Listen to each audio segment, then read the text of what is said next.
Hello mga manay and welcome sa ating kusina. Sobrang saya ko lang at gusto ko rin i-share sa inyo itong aking recipe ng putong bigas.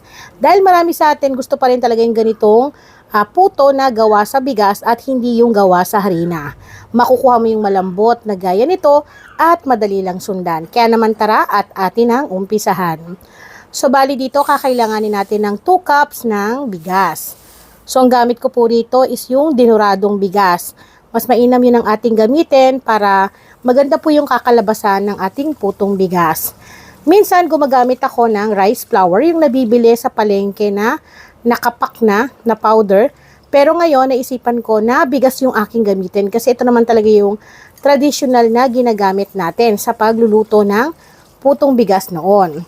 So bali dito nilinisan ko lamang po ng maigi 2 beses. Then pagkatapos natin mahugasan yung ating bigas, ang gagawin natin dito ay lalagyan din natin ng tubig. So kung 2 cups na bigas yung aking nilagay, 2 cups din na tubig yung ating isasabaw. So bali dito, ito ay ating ibababad ng mga 3 hours o pwede naman overnight para mas maganda yung kalalabasan ng ating putong bigas.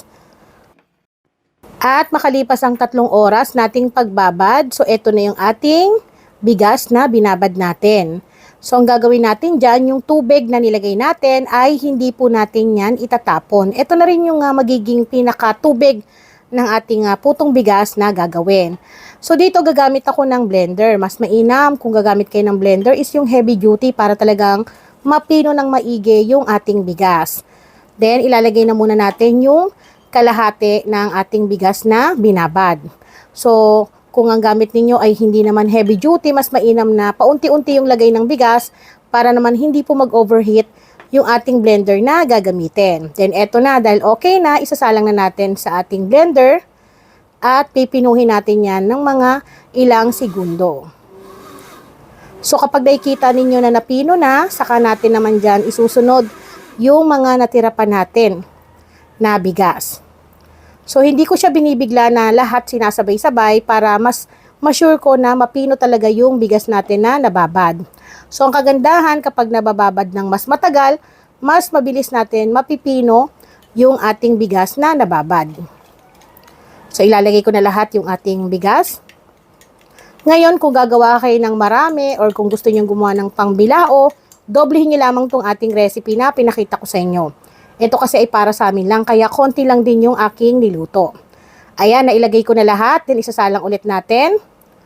At i-blender ko lamang to ng ilang segundo.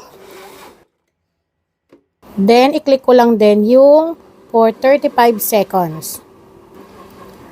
Pagkatapos nun, so dito gagamit po tayo ng kanin.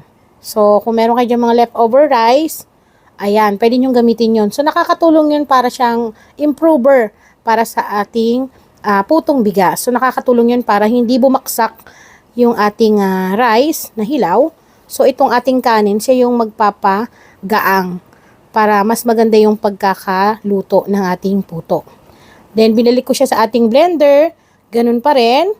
I-click ko lang yung blender natin for 35 seconds. Again, sa mga magtatanong, Manay, paano yan kung wala kaming blender? So, hindi na ako makakagawa ng putong bigas. Pwede pa rin gumamit kayo ng powder rice, yung rice flour na nabibili sa palengke. Pwede nyo yun gamitin. Sa akin, kaya ako to ina-advise na mas magandang gamitin as in talaga yung bigas na nabibili natin, is mas makakapili kasi tayo ng magandang klase ng bigas natin. Nagagamitin sa puto. So, pagkatapos natin ma-blender, nilagay ko lamang siya sa ating pinaglagyan kanina.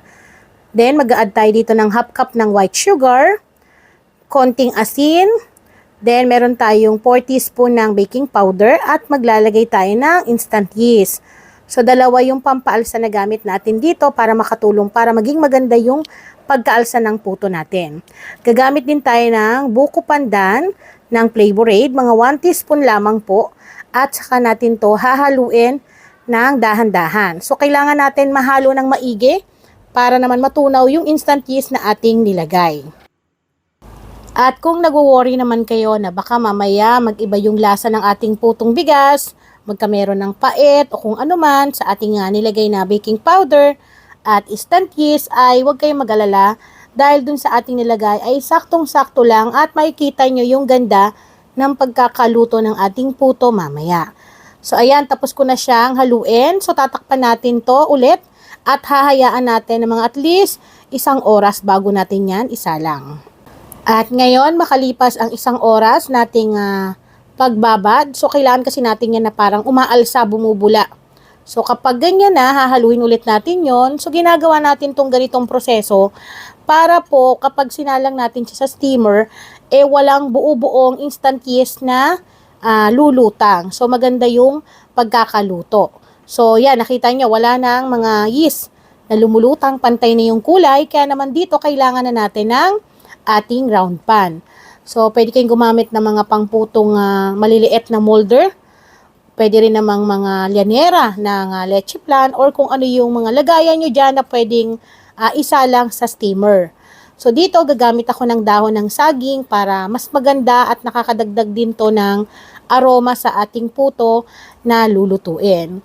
Alam nyo mga manay, itong recipe na to nakakatuwa kasi 'di ba kapag sa mga piyestahan sa probinsya, talagang number 1 ang putong bigas na talaga ng mga dinadayo at talagang hindi pinagsasawaan natin. Kasi isa to sa masarap, ipares lalo na sa dinuguan. So ayan, nailagay ko na sa ating pan at pwede na natin tong isalang sa ating steamer.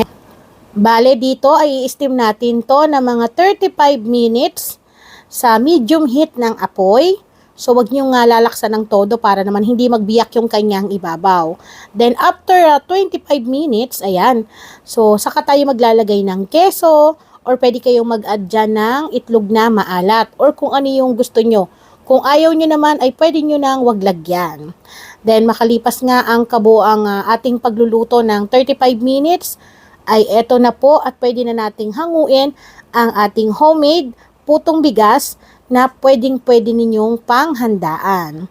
So dito sa ating recipe, hindi lang to pang basta merienda, ay pwedeng-pwede nyo rin tong pagkakitaan, lalo na sa mga nanay na gaya ko na nasa bahay lang, na naghahanap ng extra income na maliit ang puhunan. Lalo na kung meron naman kayo dyang blender sa inyong tahanan at hindi nagagamit, ay why not na gawin natin yung ganitong mga pagkain na talaga ng mga babalik-balikan ng ating pamilya. So may kita ninyo kung gaano kalambot at napakaganda ng pagkakaluto. Alam niyo po ba sa bandang Blumentritt, sino ba mga taga Quezon City rito? Sa bandang Blumentritt, Palengke, isa ang putong bigas sa pinipilahan doon talaga dahil nga kahit na malayo dinadayo dahil ang sarap ng kanilang putong bigas doon.